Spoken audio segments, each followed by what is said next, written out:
Warning: some viewers may find this content disturbing. Viewer discretion is advised. People who used to not believe in ghosts but do now. What experience changed your mind? I grew up in a very scientific family. I never knew my dad's stance on ghosts, but they were never talked about, so it really didn't matter. One day when I was in high school, we were eating dinner, and I decided to ask my dad about our old house, and moving into it when I was just a baby. So he told me a story.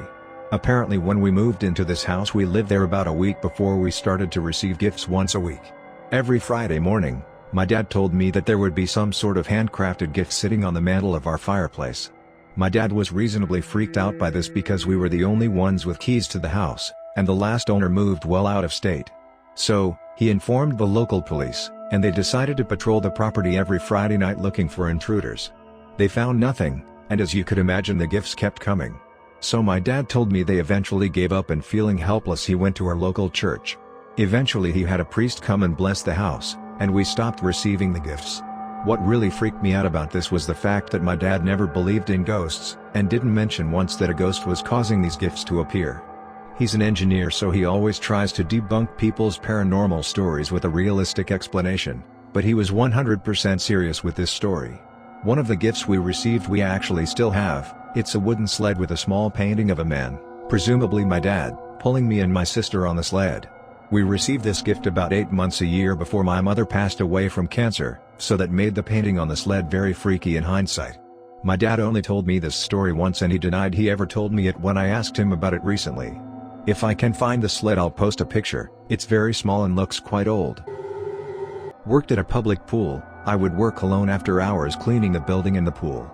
One night around 2 a.m. I'm cleaning the change rooms. The pool has been closed for 4 hours at this time. I hear the sound of a child's laughter and bare feet running across the pool deck. I go out and scan the area. There's nobody in sight. The doors are all closed and locked. There is nowhere a kid could be hiding. No wet footprints on the pool deck. I recheck the doors and the security monitors. I am the only person in the building. It was unsettling. When I was in my late 20s, I was dating my girlfriend, soon-to-be wife. We had been together for a while. One summer, July 3rd, her sister was abducted and killed by a group of 6 men. All the men were eventually caught and tried. The trials and the aftermath for the family were devastating and debilitating for them for many, many years. Fast forward 3 months, after the funeral, I arrived at my girlfriend's house to wait for her to get off from her job as a nurse at a local hospital. Neither of her parents were home. Just me, alone in the house. So I went into the family room, turned on the TV, sat down in the couch, got comfortable and began to watch. Clear as a bell, I heard my girlfriend's sister's voice in my right ear, just off my shoulder, call my name. I turned to look at the seat next to me, and of course there was nobody there. I stared at the spot in the couch next to me for a long while. Feeling a bit uneasy, I turned off the TV and went outside to wait on the porch. I've written about this before, but once while falling asleep after a movie with the family, I was awoken by what seemed like a small boy running towards the couch we were in. I immediately sat up and braced for impact.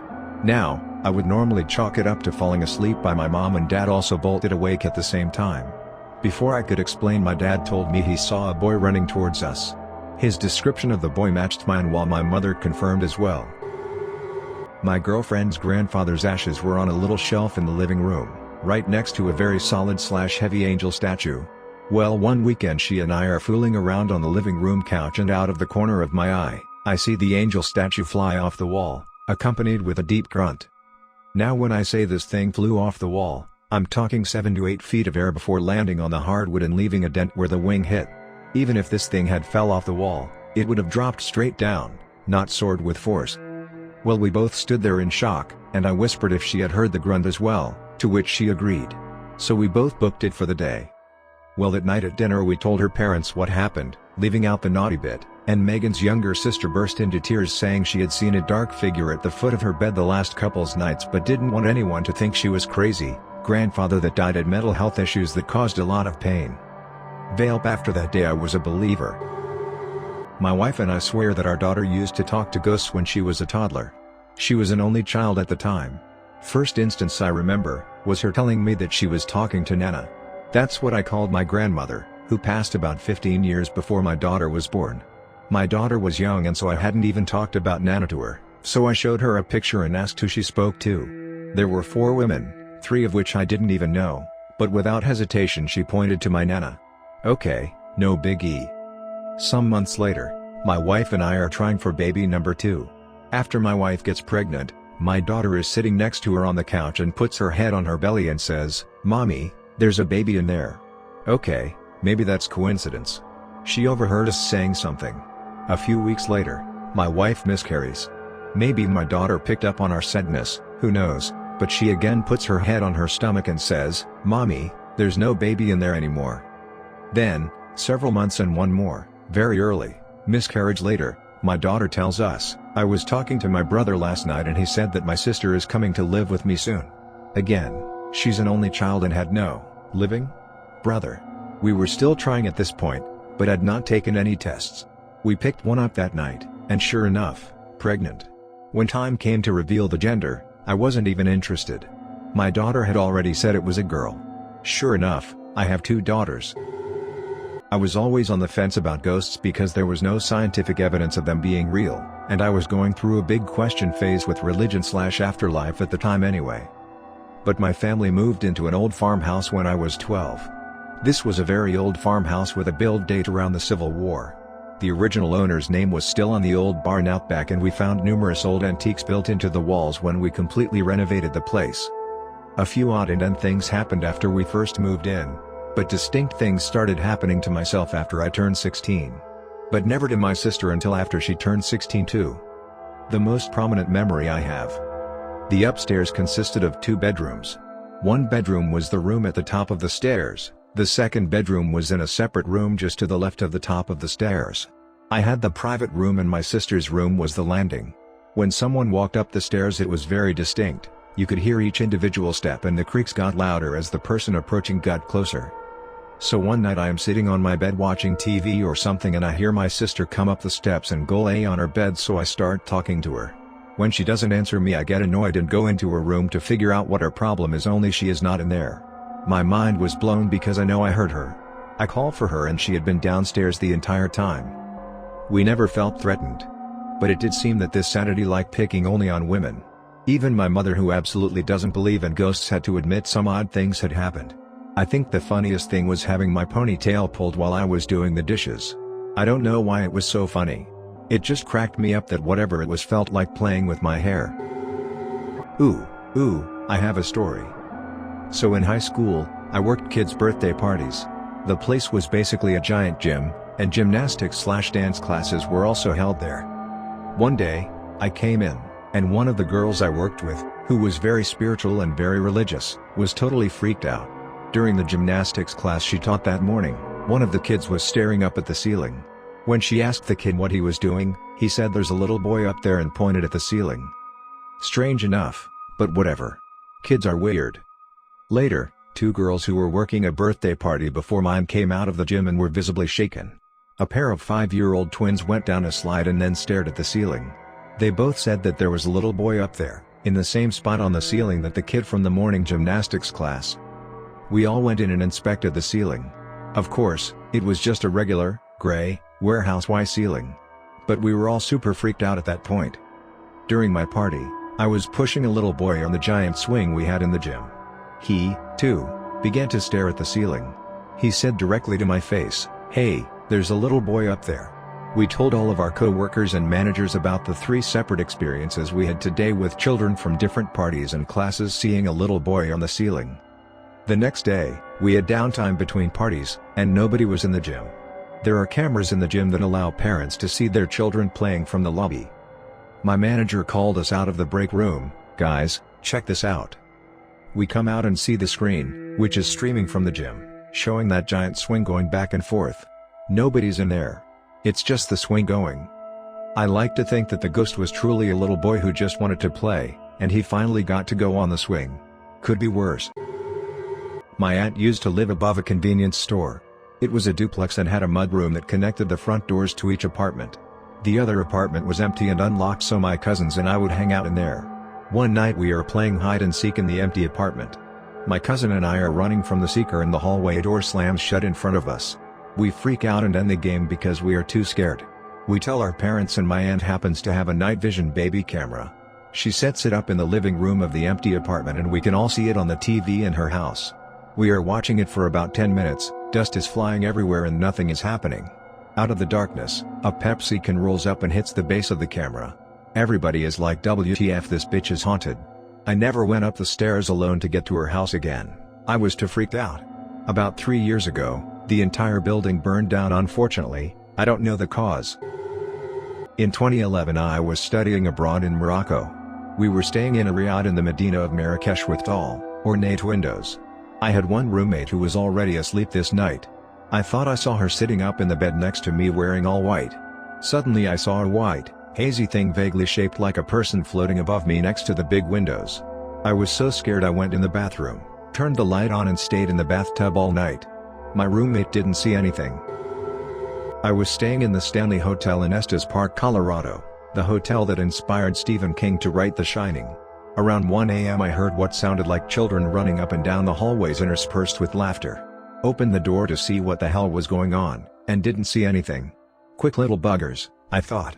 Then the next morning when my so and I took a tour of the building, the guide stopped directly in front of our room to tell us the story of young girls whose ghosts can be heard running up and down that same hallway. Once when I was in university I went to go see my therapist whom I had been seeing twice a week for about 5 months. On this day he was uncharacteristically quiet and I asked him if he was alright. He said he was fine, and we continued through what would be one of our most breakthrough sessions. A lot of repressed memories came up through it that have helped me to heal.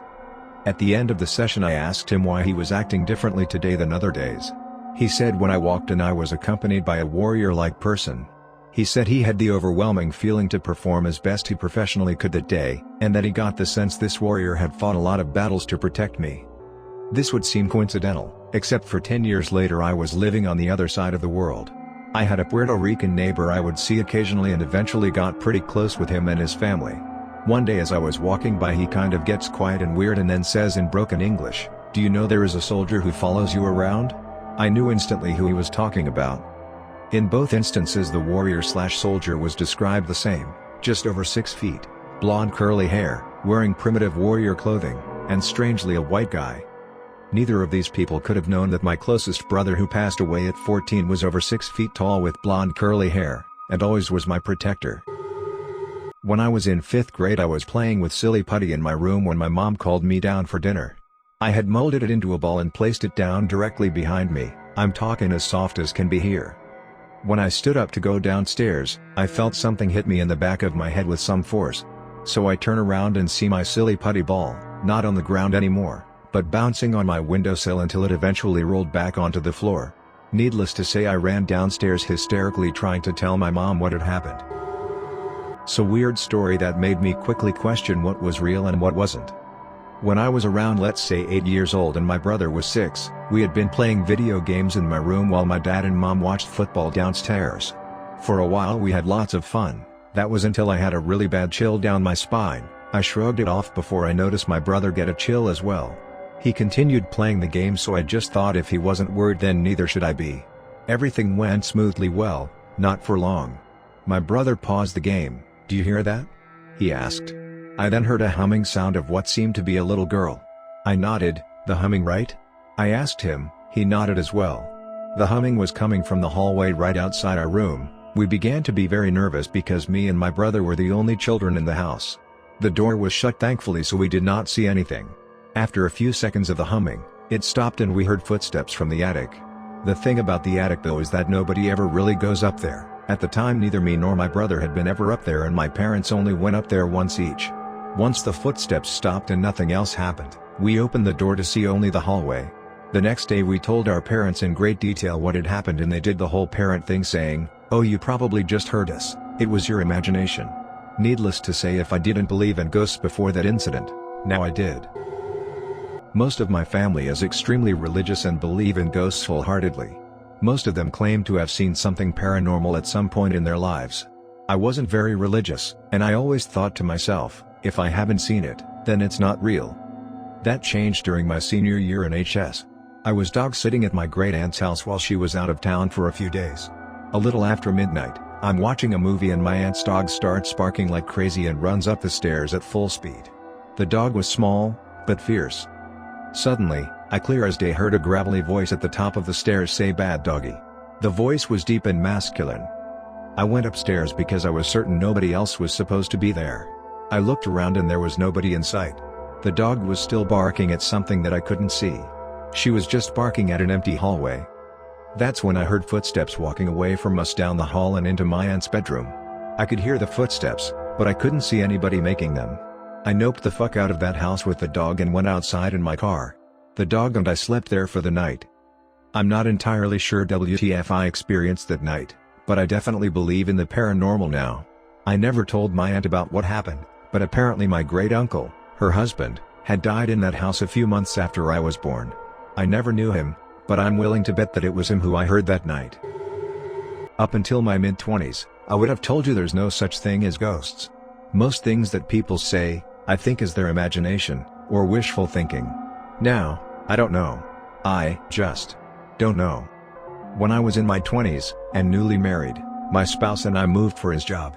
We needed to find a place to live pretty quick. We looked into the perfect house. It was old. In its previous life, it had been someone's beach cottage, which I loved. What's better than living in a resort town, close enough to walk to the beach? Plus, it wasn't in a resort area. It was on the back half of someone's property, with one road in and out, and lots of trees and shade. Very quiet. No other people around. Because the house was originally a weekend cottage, it was one big room, with a small addition to one side that contained a kitchen and bath, and another addition off the back that had a bedroom. The big room was awesome. All windows on 3 sides, with a nice breeze most of the time. A fireplace. Lots of open area. The only thing that kinda pinged my radar was the landlord. When we rented, he was overly insistent that we sign a year lease and we couldn't break it for any reason. No matter what, we needed to pay out the lease, whether we lived in the house or not. I thought that was a little weird, the way he kept repeating that over and over because he wanted to make absolutely sure that we understood. But, it didn't really register, at the time. Other than I was a bit worried that maybe there were troublemakers or noisy parties on the beach or something. He assured us that it was a very quiet neighborhood, but he repeated again that we couldn't break the lease. I worked a 9-to-5 job. My spouse worked 12-hour on/off shifts. So there were lots of times when I would be home by myself. The first month or two were fine. I liked the house. I liked the neighborhood. I liked the beach. I'm mostly a homebody, so when the spouse was at work, I would stay at home reading or watching a little TV or cooking.